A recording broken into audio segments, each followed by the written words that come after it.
What is going on, my dudes and dudettes? It's Sean here with S&S Serpentarium. If you're new around here, guys, make sure you subscribe. I'm doing daily videos and you don't want to be missing out on all that snake content. So let's just get straight into it then. Why I think reptiles are epic pets for kids, particularly snakes. As you know, I'm big on my snakes. That is, my whole reptile collection is just snakes here. I'm a really big fan of snakes. I always wanted a snake when I was a kid. I was never allowed one, and a lot of parents feel the same. But I actually think that a pet snake is probably the best pet for a kid, as long as you take responsibility in the husbandry and stuff like that. But I think they're much better pets than like hamsters or anything like that, and there's a few reasons why, and we'll get into it now. So, snakes for kids. Obviously, guys, the care needs to be, the onus of the care needs to be on the parents, alright? But having said that, snakes are a lot easier to keep than the majority of pets. Snakes only need to be fed once a week. They don't need to be, cleaned as often as hamsters or rabbits or anything like that. So it's not really a big job there. Cleaning is much quicker to do than hamsters or any rodents. Even with with snakes that poop quite often and poop frequently and pee frequently, it's not as big of a deal. Obviously, if you're going on holidays or anything like that, with a hamster or a dog or anything like that, you need to sort someone out to look after it. But with a snake, as long as the setup is okay, so all you have to do is feed it before you go, make sure it's got a full water bowl, and that snake will be fine. You can go away for a week or 10 days, and you'll be fine. It's not an issue at all. Or you could just get someone to pop in once or twice, you know what I mean? It wouldn't be a big of a deal at all. Obviously, with hamsters and stuff like that, they don't live very long, and that can really break your kid's heart.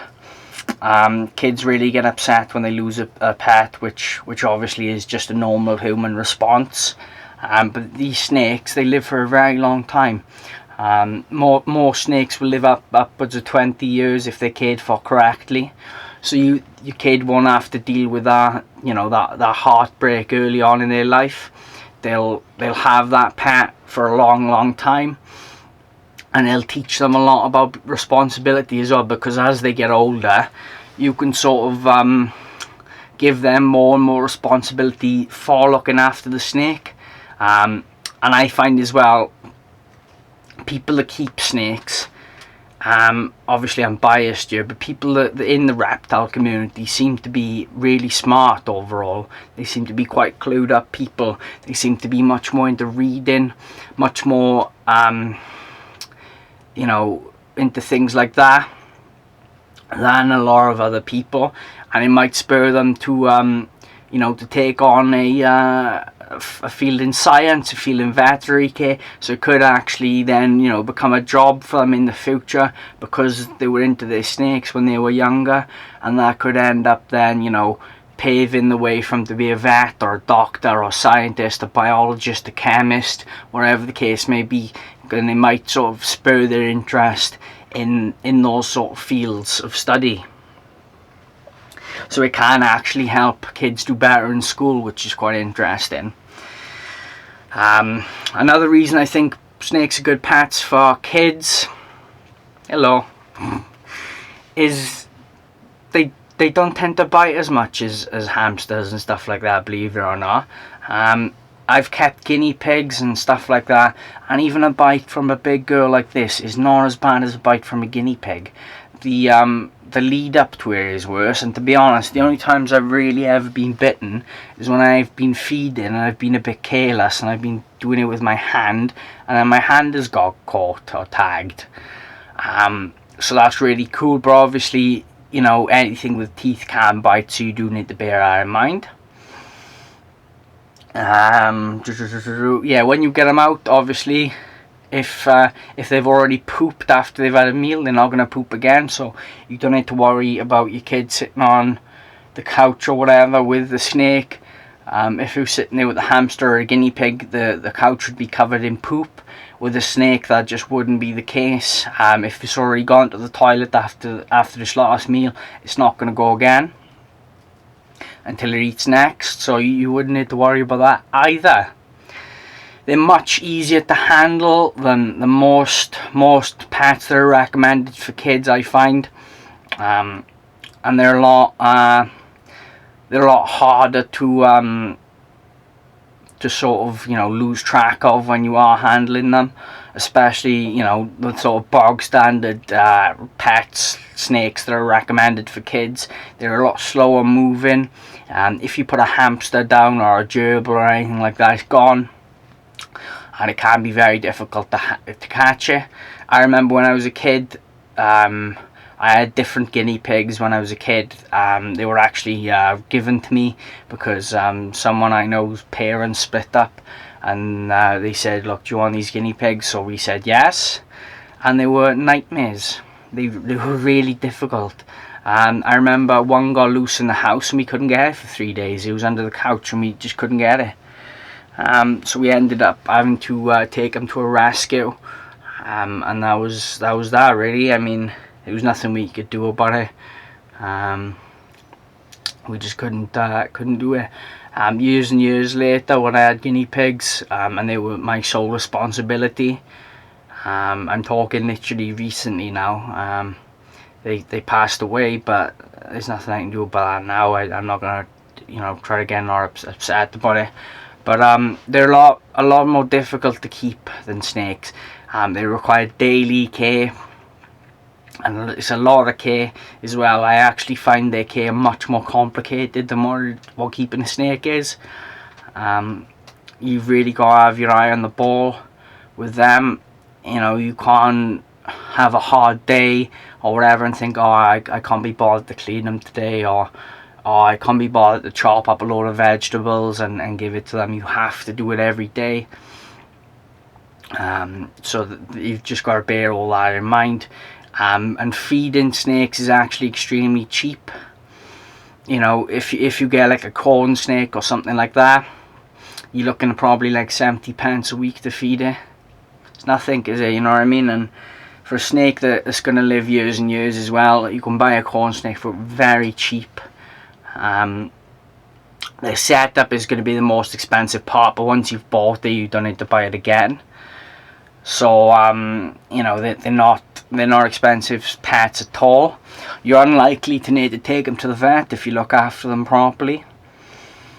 Snakes are pretty bomb-proof, really, in general. As long as you take care of them properly, it's very unlikely you'll need to go to the vet. You will get some cases where you will need to go to the vet, but it's not like rodents and dogs or whatever. They will get problems as they get older, and you definitely will need to take those sort of animals to the vet at some point in its life.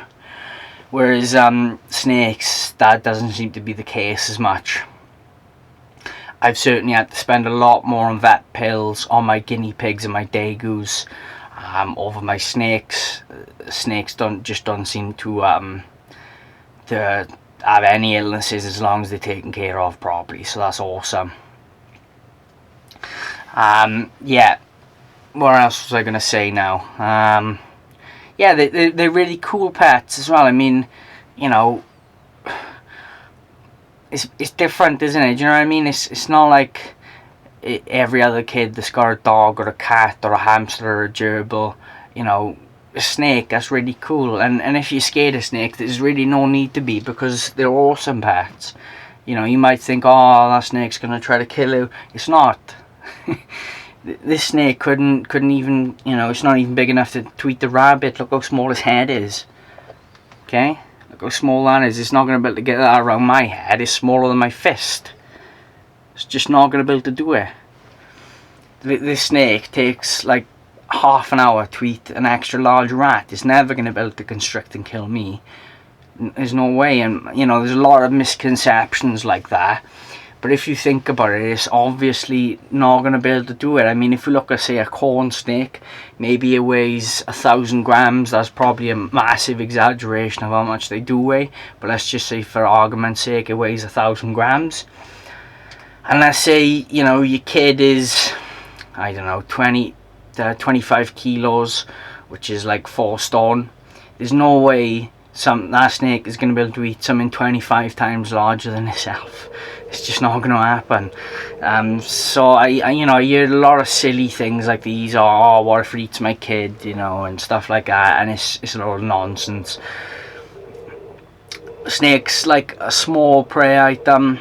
The only snake that really could eat a person would be like a reticulated python, a Burmese python, anacondas and stuff like that, and really you shouldn't be getting those for kids anyway. They're really not suitable. And then, you know, you're talking like even only large ones of them would be able to do it, and they'd be unlikely to do it because you don't smell like a rodent. So you know, it's very unlikely sort of circumstances that all have to line up for a snake to eat you. And really, you can Google this for yourself, but the last time, you know, a person was killed by a snake, even though it's the 3rd most common pet in the UK, was years and years ago. Yet every single year someone gets killed by a dog, and there's almost as many pet snakes as there are pet dogs, believe it or not. So, you know, if you look at it like that, then it's quite clear really the snakes are a much safer pet for children. But anyway guys, I'm going to leave it there because this video is starting to get a little bit long and a little bit rambly muck deluxe. So I hope you've enjoyed the video. I hope you've learned something new about snakes. If you're a parent out there, I hope you do decide to let your kid get a snake over another sort of pet. They're fantastic pets, to be honest. I would definitely rather my kid have a pet snake than a pet whatever else, even though I love all animals, and I always will want to keep, you know, rodents, dogs, anything like that. I'm into everything, but snakes are the easiest to keep by far, by a country mile. They're easiest to keep. If you're new around here guys, make sure you subscribe, smash that notifications bell, and if you made it this far, you obviously liked the video, so make sure you like this video. As always guys, it's been Sean with Arsness Serpentarium, and I will see you in the next one.